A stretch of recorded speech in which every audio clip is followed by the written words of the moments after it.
ಬಹುಮಾನ್ಯ ಸಯ್ಯದುಲ್ ಉಲಮಾ ಸಯ್ಯದ್ ಮುಹಮ್ಮದ್ ಜಿಫ್ರಿ ಮುತ್ತುಕೋಯ ತಂಗಳ್ ರವರನ್ನು ಮೂಡುಬಿದ್ರೆ ವಲಯ ಸಂಯುಕ್ತ ಜಮಾತನ 14 ಮೊಹಲ್ಲಾಗಳ ಸಾದಿಯಾಗಿ ನೇಮಕ ಮಾಡಲಾಗಿದೆ.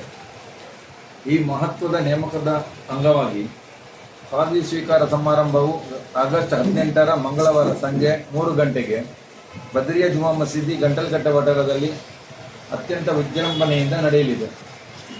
ಬಹುಮಾನ್ಯ ಅಸಯ್ಯದ್ ಅಲಿ ತಂಗಲ್ ಕುಂಬೋಳ್ ರವರು ದುಆ ಆಶೀರ್ವಚನ ನೇತೃತ್ವ ನೀಡಲಿದ್ದಾರೆ. ಕಾರ್ಯಕ್ರಮದ ಸ್ವಾಗತವನ್ನು ಬಹು ಶರೀಫ್ ದಾರಿಮಿ ಮೂಡುಬಿದ್ರೆಯವರು ನಡೆಸಲಿದ್ದಾರೆ. ಈ ಒಂದು ಕಾರ್ಯಕ್ರಮದ ಅಧ್ಯಕ್ಷತೆಯನ್ನು ಮೂಡುಬಿದ್ರೆ ವಲಯ ಸಂಯುಕ್ತ ಜಮಾತ್ನ ಅಧ್ಯಕ್ಷರಾದ ಜನಾಬ್ ಅಬ್ದುಲ್ ರಹಿಮಾನ್ ಅಬ್ಬುಆಕ ವಹಿಸಲಿದ್ದಾರೆ.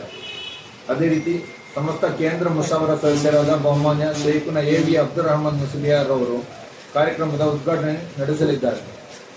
ಬಹುಮಾನ್ಯ ಶೇಖುನ ಅಬ್ದುಲ್ ಖಾದಿರ್ ಅಲ್ ಕಾಸಿಮಿ ಬಂಬ್ರಾನ ಹಾಗೂ ಬಹುಮಾನ್ಯ ಶೇಖುನ ಉಸ್ಮಾನ್ ಫೈಜಿ ತೋಡಾರ್ ಅನುಗ್ರಹ ಪ್ರಭಾಷಣ ನಡೆಸಲಿದ್ದಾರೆ. ಜನಾಬ್ ಅಬ್ದುಲ್ ಸತ್ತಾರ್ ಪಂದಲೂರ್ ರವರು ಮುಖ್ಯ ಪ್ರಭಾಷಣ ನಡೆಸಲಿದ್ದಾರೆ.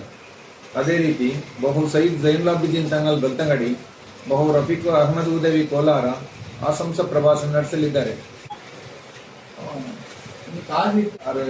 ಮೂಡುಬಿದ್ರೆ ಕೆಲವು ಮಾಲದ ಕೂಡ ಕಾಜಿಯಾಗಿದ್ದೇವೆ.